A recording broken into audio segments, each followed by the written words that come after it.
বাঙালির ঘুরতে যাওয়া বলতে আজকাল আর শুধু দীঘাপুরি দার্জিলিং নয়, বাঙালির ভ্রমণ মানচিত্রে যুক্ত হয়েছে সারা ভারতের প্রচুর নতুন নতুন ঘুরতে যাওয়ার ঠিকানা। এই ভিডিওতে থাকবে এমনই এক অফবিট ট্যুরিস্ট ডেস্টিনেশনের। ছত্তিশগড় রাজ্যের বস্তারে যেমন রয়েছে ভারতের সবচেয়ে বড় জলপ্রপাত চিত্রকূট, তেমনই রয়েছে নানান সুন্দর সুন্দর ঘুরতে যাওয়ার ঠিকানা।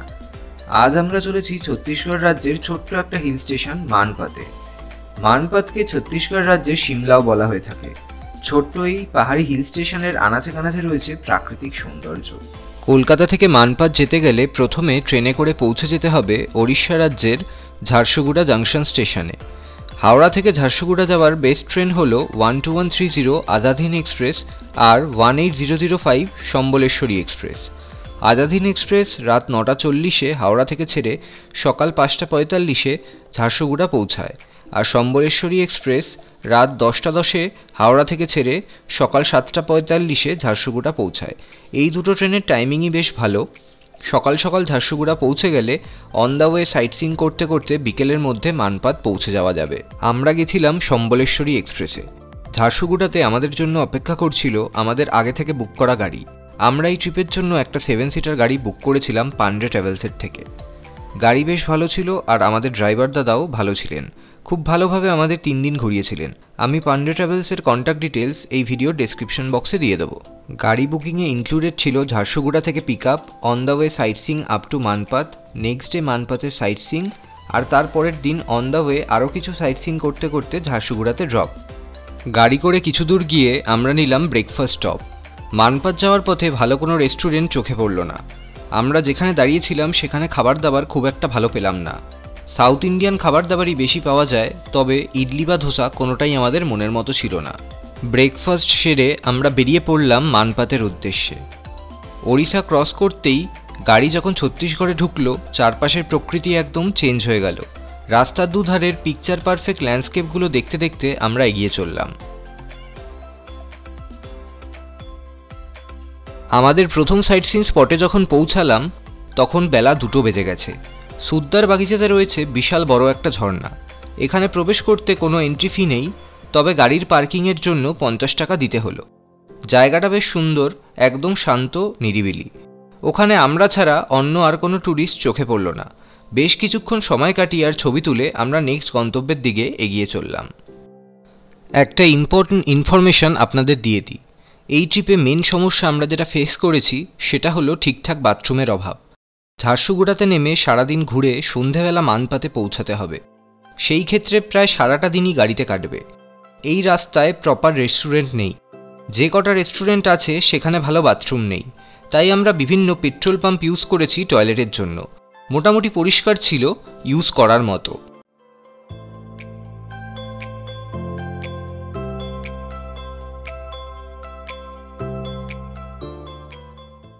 আমাদের নেক্সট সাইট সিইং স্পট ছিল টাইগার পয়েন্ট। এখানেও রয়েছে বিশাল এক ওয়াটারফল। এই জায়গাটাও বেশ সুন্দর, চারিদিক নিরিবিলি এবং নিস্তব্ধ। একদম ওয়াটারফলের সামনে অবধি পৌঁছে যাওয়া যাবে অনেকগুলো সিঁড়ি ভেঙে। গাড়ি যেখানে নামিয়ে দেবে সেখান থেকে ওয়াটারফলটা শুরু হয়েছে। নিচ থেকে পুরো ওয়াটারফলের ভিউটা দেখতে গেলে সিঁড়ি ভেঙে একদম নিচ অবধি যেতে হবে। এখানে কিছু অ্যাডভেঞ্চার অ্যাক্টিভিটি করার সুযোগও রয়েছে। এটিভি বাইক রাইডের ব্যবস্থা রয়েছে, যেটা আমার চোখে পড়ল। এছাড়াও আশেপাশে ছোটোখাটো 2-4টে রেস্টুরেন্ট আছে। টুকটাক খাবার দাবার এখানে পাওয়া যায়। ছত্তিশগড় রাজ্যে প্রচুর জলপ্রপাত রয়েছে। প্রত্যেকটি জলপ্রপাতই একদম ইউনিক, কিন্তু বেশিরভাগ ক্ষেত্রেই আমরা ট্যুর প্ল্যান করলে এই ধরনের সুন্দর সুন্দর জায়গাগুলো বাদ দিয়ে শুধুমাত্র পাহাড় বা সমুদ্রকে গন্তব্য হিসেবে বেছে নিই। প্রাকৃতিক সৌন্দর্যে পরিপূর্ণ এই সমস্ত জলপ্রপাতগুলো ঘুরে দেখতে কিন্তু মন্দ লাগবে না। টাইগার পয়েন্ট ওয়াটারফল বা ছত্তিশগড় রাজ্যের যে কোনো ওয়াটারফলের প্রকৃত রূপ দেখতে গেলে এপ্রিল থেকে সেপ্টেম্বর এই সময়ের মধ্যে আসতে হবে। এরপর আমরা সরাসরি হোটেলে চলে যেতে পারতাম, তারপর ব্যাগপত্র রেখে আবার বেরোতে পারতাম। কিন্তু ড্রাইভার দাদা বললেন ব্যাগ রেখে বেরোতে গেলে আজ আর সাইট সিইং সম্ভব হবে না, তাই আমরা সাইট সিইংটাই কন্টিনিউ করলাম।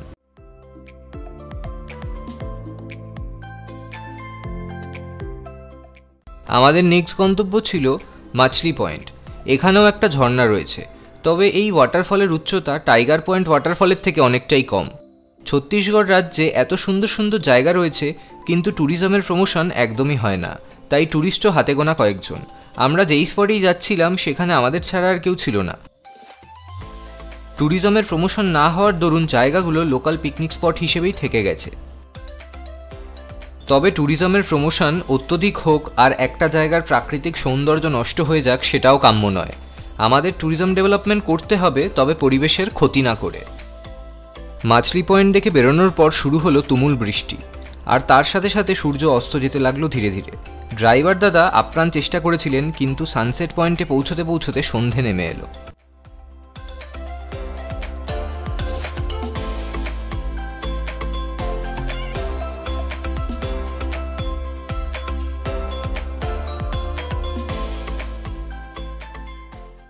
আজ সকাল থেকে প্রচুর ঘুরেছি। ঝারসুগুড়া জাংশন থেকে নামার পর গাড়ি করে সমানে ঘুরেই চলেছি। এখন সন্ধ্যা হয়ে গেছে, এখন আমি আছি সানসেট পয়েন্টে। যদিও আস্তে আস্তে সানসেট অলরেডি হয়ে গেছে, সানসেট তো আর দেখা হলো না। তো সানসেট পয়েন্টে পৌঁছালাম, আর আস্তে আস্তে আনফর্চুনেটলি আমাদের গাড়ির টায়ারও পাংচার হয়ে গেছে। এখন সেটা সারানো হবে। তো আমরা এখানেই আছি। এটা হওয়ার পরে তারপর আমরা হোটেলের উদ্দেশ্যে যাব। প্রচণ্ড টায়ার্ড, সারাদিন অনেকগুলো স্পট কভার করেছি, আপনাদের ভিডিওতে সেগুলো দেখিয়েওছি। আশা করি এখনও অবধি আপনাদের ভিডিওটা ভালো লাগছে। ভিডিওটা পুরোটা দেখতে থাকুন। আমি আপনাদের হোটেল রিভিউ দেবো যেখানে আমি থাকছি, আর কালকে যে সমস্ত জায়গাগুলো আমি আরও ঘুরবো সেইগুলো আপনাদের দেখাবো। সঙ্গে থাকুন। সারাদিন ঘুরে গতকাল সন্ধ্যের দিকে আমরা হোটেলে পৌঁছেছিলাম। মানপাতের সবচেয়ে ভালো থাকার জায়গা হলো ডোলমা টিবেট রিসর্ট। হোটেলের সামনের কম্পাউন্ডে দাঁড়িয়ে ছোট্ট এই হিল স্টেশনের খুব সুন্দর ভিউ পাওয়া যায়। মানপাতে আমার ডলমা টিবেট রিসর্ট আগে থেকেই বুক করা ছিল। আমি এখানে দুটো রুম নিয়েছি, একটা 4 বেডেড কটেজ আর একটা হলো ডাবল বেডরুম। এই 4 বেড কটেজটা পেছনেই দেখা যাচ্ছে। আমি রুমের বাইরেই ঠিক দাঁড়িয়ে আছি, আপনাদের বাইরে থেকে আরও দূর থেকে ভালো করে দেখাবো, আর রুমের ভেতরটাও দেখাবো। আমার কিন্তু এর ট্যারিফ পড়েছে ডাবল বেডের জন্য 1500 টাকা, আর 4 বেডেড কটেজ 3000 টাকা। তবে আপনারা যখন আসবেন তখন রুম রেটটা চেঞ্জও হতে পারে, আসার আগে ফোন করে জেনে নেবেন। তবে অ্যাভারেজে এরকমই ধরে চলুন। এবার আমি আপনাদের রুম রিভিউটা দিয়ে দেবো। এই হচ্ছে আমার রুম। এটা 4 বেডেড কটেজ। ডোলমা টিবেট রিসর্টে ডাবল বেডরুমও আছে। আমার একটা ডাবল বেডরুম ছিল আর একটা 4 বেডেড কটেজ ছিল। এখানে দুটো বেড দেওয়া রয়েছে, 4 জন থাকা যেতে পারবে আরামসে। এসি দেওয়া রয়েছে, এদিকে টিভি রয়েছে, এখানে সিটিং এরিয়া আছে।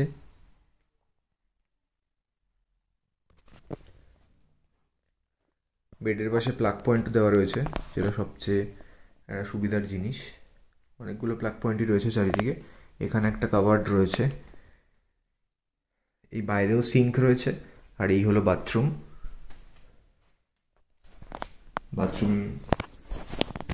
ওয়েস্টার্ন টয়লেট, গিজারও রয়েছে, সমস্ত রকম মডার্ন অ্যামেনিটিসই রয়েছে এই রুমটাতে। আর রুমটা কিন্তু well furnished and well decorated.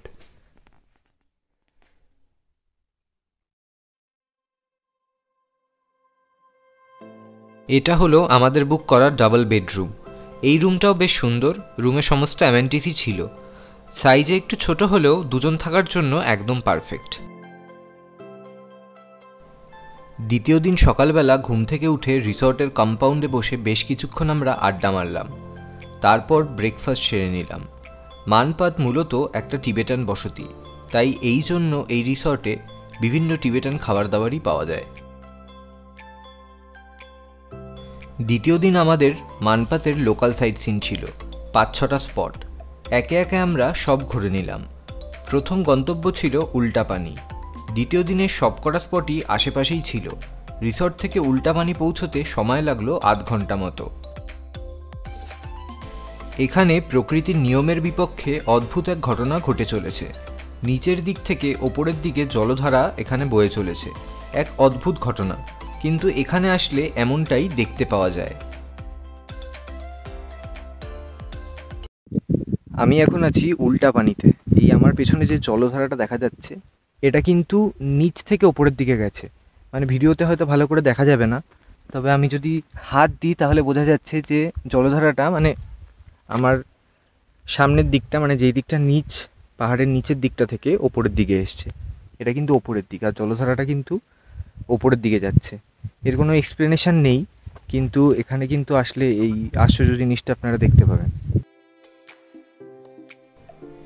এখানে গাড়ি যদি চাবি লাগানো অবস্থায় গিয়ারে থাকে তাহলে নিজে থেকে নিচের দিকে না গিয়ে ওপরের দিকে এগিয়ে যায়।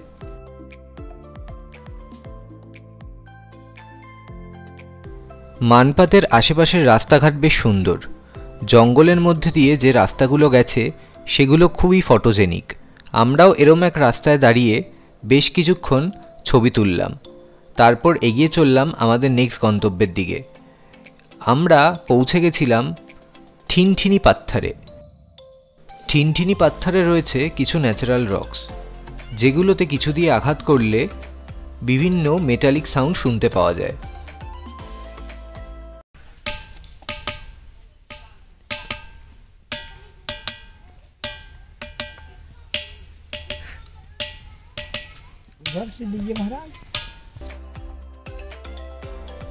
এরপর আমরা হোটেলে ফিরে এসে লাঞ্চ সেরে নিলাম।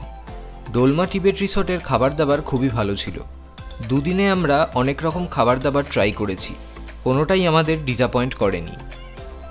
লাঞ্চের পর আমরা ঘুরে দেখলাম মানপাতের মেন মনাস্ট্রি। টিবেটান সেটেলমেন্ট হওয়ার দরুন এখানে বৌদ্ধিস্ট কালচার রয়েছে।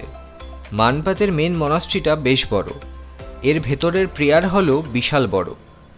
এছাড়াও ভেতরে বৌদ্ধিস্ট সন্ন্যাসীদের থাকার জন্য হোস্টেল রয়েছে। মনাস্ট্রির মেন প্রেয়ার হলের ভেতরে প্রবেশ করতে গেলে নির্দিষ্ট সময়ে যেতে হবে। বিকেল 5টার পর কিন্তু বন্ধ হয়ে যায়। ভেতরে ঢুকতে গেলে তার আগে এখানে আসতে হবে।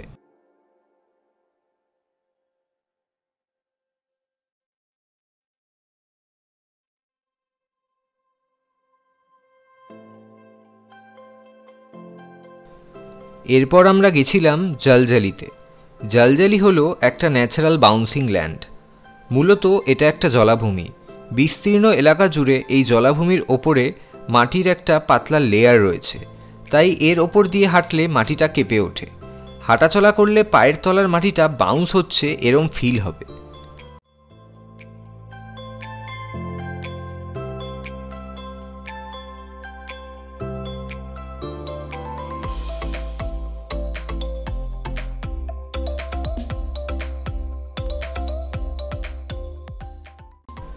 পরন্ত বিকেলে আমাদের সাইট সিইং শেষে মানপাত ফেরার সময় আমরা বেশ কিছুক্ষণ সময় কাটালাম এই জায়গাটায়। মানপাত অর্থাৎ তিবেতান বসতি যেখান থেকে শুরু হয়েছে সেখানে একটা গেট রয়েছে, আর তার পাশেই রয়েছে সুন্দর একটা লেক। বিকেলের দিকে বেশ মনোরম পরিবেশ উপভোগ করলাম এখানে। আমাদের হোটেলের পাশেই ছোট একটা মনাস্ট্রি ছিল। হোটেলের সামনে গাড়ি থেকে নেমে মিনিট 5 হাঁটা পথে পৌঁছে গেলাম এই মনাস্ট্রিটা দেখতে। তখন ঘড়িতে সন্ধে 6টা বাজে। মনাস্ট্রি বন্ধ হয়ে গেছে, তাই বাইরে থেকে দেখেই হোটেলে ফিরে এলাম। তৃতীয় দিন আমাদের ফেরার ট্রেন ছিল রাতে ঝারসুগুড়া জাংশন থেকে। হাতে বেশ কিছুটা সময় ছিল। ট্রিপের প্ল্যানটা তো ছিল তত্ত্বপানি, যোগীমারা কেভ এই সমস্ত জায়গাগুলো ঘুরে তারপর ঝারসুগুড়া যাব, কিন্তু ট্রিপ প্ল্যানটা একটু চেঞ্জ করলাম। মানপাত দুদিনে ঘুরে নিয়েছি, তাই ভাবলাম ছত্তিশগড়ে আর না ঘুরে এবার ওড়িশার কয়েকটা জায়গা দেখে নিই। ঝারসুগুড়া থেকে সম্বলপুরের দূরত্ব খুব একটা নয়, তাই হীরাকুদ ড্যামটা দেখে নেব ভাবলাম। এমনিতে শুধুমাত্র হীরাকুদ ড্যাম দেখার জন্য আর সম্বলপুর আসা হবে না, তাই এই সুযোগটা হাতছাড়া না করে চললাম হীরাকুদ ড্যাম দেখতে। ভারতের লংগেস্ট ড্যাম হলো ওড়িশার সম্বলপুরে অবস্থিত হীরাকুদ ড্যাম।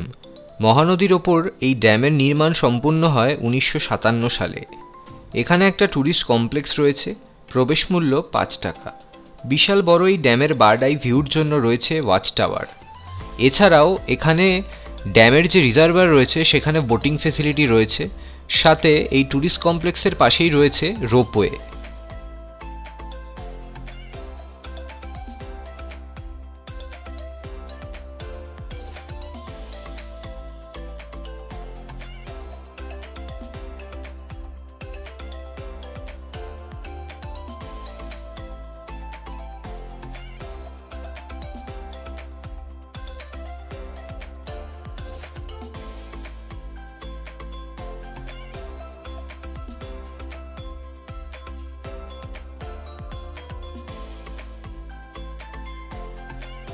হীরাকুদ ড্যাম দেখে আমরা গেছিলাম সম্বলেশ্বরী মন্দির।